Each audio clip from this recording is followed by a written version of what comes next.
Hello guys, welcome to our channel. నేను మీ anchor Teja. ప్రస్తుతం మనతో పాటు సీనియర్ జర్నలిస్ట్ తాము బాలాజీ గారు ఉన్నారు. నమస్తే సార్. సో లిక్కర్ స్కామ్ కేసులో అరెస్ట్ అయిన కేజ్రీవాల్ ప్రస్తుతం అతనికి ఆరోగ్య పరిస్థితి బాగాలేదు, బ్రెయిన్ స్ట్రోక్ వచ్చింది, కోమాలోకి వెళ్ళారంటూ కూడా వార్తలు వస్తున్నాయి. ఇప్పుడు అతని పరిస్థితి ఎలా ఉంది, అతను ఎక్కడున్నారు? కేజ్రీవాల్ కోమాలోకి వెళ్ళిపోయాడు, ఆయనకి బ్రెయిన్ స్ట్రోక్ వచ్చింది అన్న ఒక వార్త విపరీతంగా వైరల్ అవుతుంది నిన్నటి నుంచి, ఈవినింగ్ నుంచి. ఎందుకు ఈ వార్త వైరల్ అవుతుంది? నిజంగా కోమాలోకి వెళ్ళాడా? నిజంగా ఆయనకి బ్రెయిన్ స్ట్రోక్ వచ్చిందా? ఇప్పటివరకు అయితే కోమాలోకి వెళ్ళలేదు, బ్రెయిన్ స్ట్రోక్ రాలేదు. కానీ వెళ్ళే కండిషన్ ఉంది అని ఢిల్లీలో ఆమ్ ఆద్మీ పార్టీకి సంబంధించిన మినిస్టర్ అతిషి, ఆమె స్పోక్స్ పర్సన్, ఆమె నిన్న చాలా సివియర్ ఆరోపణలు చేసింది. అట్లాగే సంజయ్ సింగ్, ఇదే లిక్కర్ కేసులో సంజయ్ సింగ్ కూడా అరెస్ట్ అయ్యి జైల్లో ఉండి 6 నెలల తర్వాత బయటకు వచ్చాడు. ఆ మధ్య ఆయన కూడా ఆరోపిస్తున్నాడు కేజ్రీవాల్కి బ్రెయిన్ స్ట్రోక్ వచ్చే అవకాశం ఉంది, ఆయన కోమాలకు కూడా వెళ్ళిపోతాడు అని వీళ్ళిద్దరూ నిన్న చాలా సివియర్ ఆరోపణలు చేశారు. జైలు అధికారుల మీద వీళ్ళు చాలా సివియర్గా ఆరోపణలు చేశారు. అదేంటంటే ఈయన దాదాపు 8.5 కేజీ తగ్గాడు జైలుకి వెళ్ళినాక. ఆయన మామూలుగా అయితే మార్చి 21న అరెస్ట్ అయ్యాడు. ఆ తర్వాత ఈడీ కస్టడీలో కొద్ది కాలం ఉన్నాడు. ఏప్రిల్ 1న జైలుకి వెళ్ళాడు ఆయన.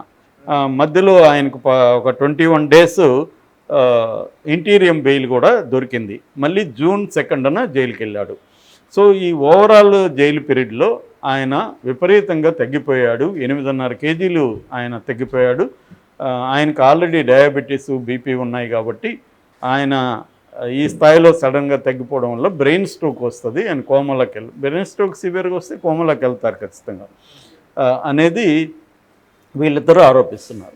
అయితే ఈ ఆరోపణల్ని జైలు అధికారులు ఖండించారు. జైలు అధికారులు ఢిల్లీ హోంశాఖకి ఒక నివేదిక కూడా సబ్మిట్ చేశారు. అందులో వాళ్ళు ఏం చెప్పారంటే, కేజ్రీవాల్ మా జైలుకి వచ్చినప్పుడు ఏప్రిల్ 1న వచ్చాడు జైలుకి, వచ్చినప్పుడు ఆయన వెయిట్ 65 కేజీలు. ఆ తర్వాత ఆయన మళ్ళీ 66కి పెరిగాడు, యాక్చువల్గా 1 కేజీ పెరిగాడు. అయితే ఆయన 21 రోజులు బయటికి వెళ్ళి మళ్ళీ లోపలికి వచ్చినప్పుడు జూన్ 2న లోపలికి వచ్చాడు కదా, అప్పుడు వెయిట్ చెక్ చేస్తే 63.5 కేజీలు ఉన్నాడు ఆయన. ఆ తర్వాత జూలై 14లో మేము మళ్ళీ వెయిట్ చెక్ చేసాము. వెయిట్ చెక్ చేస్తే 61.5 ఉన్నాడు. అంటే జూన్ 2 వచ్చినప్పుడు 63.5, జూలై 14కి 61.5, 2 కేజీలు తగ్గాడు. సో ఓవరాల్గా జైల్లో ఆయన తగ్గింది 2 కేజీలే. కానీ వీళ్ళు 8.5 కేజీ అని చెప్తున్నారు. ఇది అబద్ధము అనేది వీళ్ళు ఇచ్చారు. రెండవది, కోర్టు చెప్పిన దాన్ని బట్టి AIIMS, all India institute of medical sciences ఢిల్లీలో ప్రెస్టీజియస్ హాస్పిటల్, సో వాళ్ళు ఒక డాక్టర్ల బృందం ఈ నిరంతరం పర్యవేక్షిస్తూ ఉంది. అట్లాగే జైల్లో కూడా రోజు డాక్టర్ల బృందం ఆయనకి వెళ్ళి వైద్యం చేస్తున్నారు. సో మానిటరింగ్ చేస్తున్నారు. ఆయనకి ఇంటి నుంచి ఫుడ్ వస్తుంది, 3 పూట్ల ఇంటి నుంచి ఫుడ్ వస్తుంది. బట్ ఆయన ఫుడ్ని మొత్తం తినకుండా చాలా వరకు రిజెక్ట్ చేస్తున్నాడు. సో ఆయన కావాలనే ఇవన్నీ చేసి తన ఆరోగ్యం బాగాలేదని చెప్పించుకొని బయటికి వెళ్ళడానికి మా జైలు అధికారులని బదనాం చేస్తున్నారు తప్ప నిజంగా మా వైపు నుంచి ఎటువంటి తప్పు లేదు, మేము కరెక్ట్గా రూల్ ప్రకారం వెళ్తున్నాము, ఆయన పట్ల ఎటువంటి వివక్షత మేము చూపించట్లేదు, సుప్రీంకోర్టు గైడ్లైన్స్ని మేము 100% ఫాలో అవుతున్నాము అనేది వాళ్ళు చెప్పారు. దానికి అతీషి వాళ్ళు ఏం చెప్తున్నారంటే, వీళ్ళు మామూలుగా ఒక ఖైదీ మెడికల్ రిపోర్ట్ అనేది బయటికి రాకూడదు, కానీ వీళ్ళు పదే పదే ఆయన మెడికల్ రిపోర్ట్ని బయటికి తీసుకొస్తున్నారు.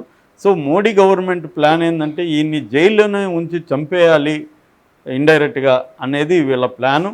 ఆ ప్లాన్ ప్రకారమే వీళ్ళు వెళ్తున్నారు. అందుకే మాకు ఆయన ఆరోగ్యం పైన చాలా భయం వేస్తుంది అనేది మాట్లాడారు. అయితే ఈయనకి ఇంకా ఒక దాంట్లో బెయిల్ వచ్చింది. యాక్చువల్గా ఈడీ కేసులో సుప్రీంకోర్టు బెయిల్ ఇచ్చింది, ఇంటీరియం బెయిల్ ఇచ్చింది ఇప్పుడు లేటెస్ట్గా. కానీ సిబిఐ కేసులో ఇవ్వలేదు. ఆ ప్రొసీజర్ ఇంకా లేట్ అయ్యేటుంది. సో ఇప్పుడు వీళ్ళెందుకు ఆయన ఆరోగ్యం చుట్టూ ఎందుకు డ్రామా నడుస్తుంది అంటే, మనకు తెలుసు సిబిఎన్ చంద్రబాబు నాయుడు కేసులో సిమిలర్గా ఇదే జరిగింది.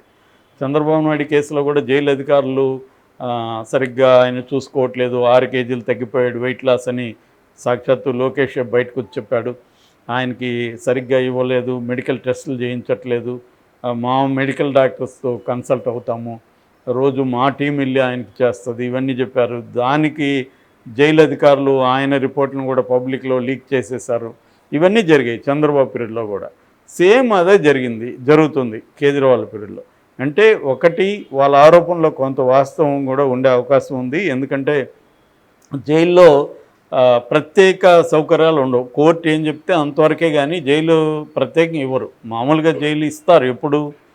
ఇప్పుడు నేను వెళ్ళాను అనుకో జైలుకి, నా దగ్గర డబ్బులు ఉందనుకో, నేను అందరికీ డబ్బులు ఇచ్చేస్తే అక్కడ వార్డర్లకి, అక్కడ ఉన్న సూపరింటెండెంట్, డిప్యూటీ సూపరింటెండెంట్ వీళ్ళందరికీ ఇచ్చాను అనుకో, నాకు మ్యాక్సిమం సౌకర్యాలు వస్తాయి. ఇప్పుడు మా ఫ్రెండ్ ఆ మధ్య సెంట్రల్ జైలు బెంగళూరులో ఉండి 3 నెలలు ఉండొచ్చాడు.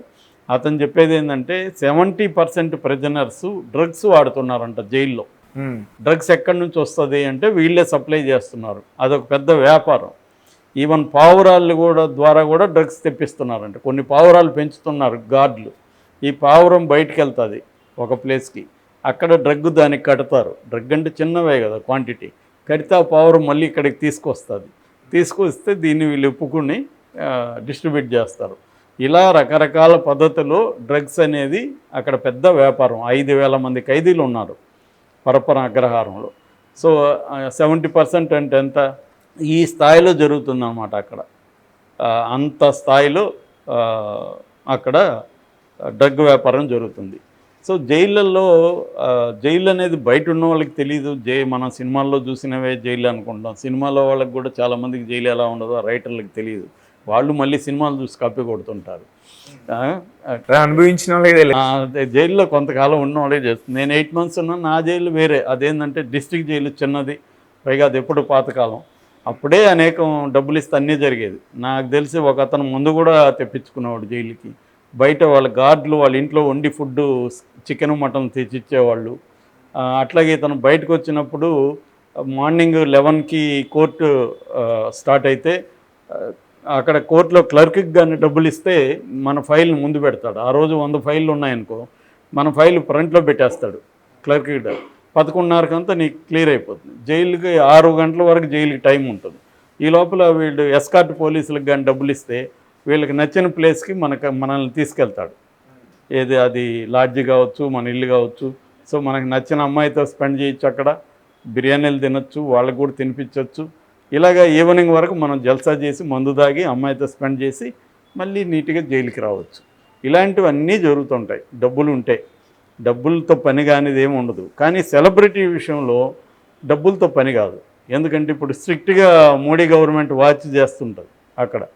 అదే కవితకు నాకు తెలిసి చాలా వరకు డబ్బుతో పని అయ్యే అవకాశం ఉంది. ఎందుకంటే కవిత మీద అంత సీరియస్ వాచ్ లేదు కాబట్టి కవిత డబ్బులు ఇస్తే కవితకి అక్కడ సౌకర్యాలకైతే మ్యాక్సిమం జరుగుతుండొచ్చు. అంటే మంచి ఫుడ్డు, అక్కడ సౌకర్యాలు, ఆమెకు ఒక 2 అసిస్టెంట్లు, వాళ్ళు ఈమె బట్టలు ఉతికించడం దగ్గర నుంచి ఈమె ఫుడ్ తెచ్చి పెట్టడం దగ్గర వరకు అన్ని సౌకర్యాలు ఉండొచ్చు.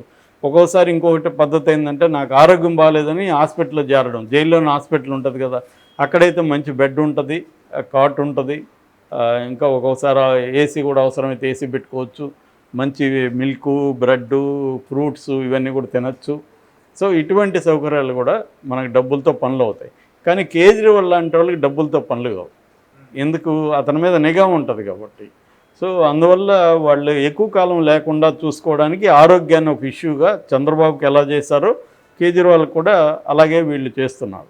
అంతేగాని నాకు తెలిసి ఆయన కోమలకి అయితే వెళ్ళే ప్రసక్తి ఉండకపోవచ్చు. ఎందుకంటే ఎయిమ్స్ బృందం ఆయన్ని మానిటర్ చేస్తుంది. కానీ ఆయన కూడా ఏంటంటే కావాలని సరిగ్గా తినకుండా వెయిట్ లాస్ తెచ్చుకున్నట్టుగా అర్థమవుతుంది.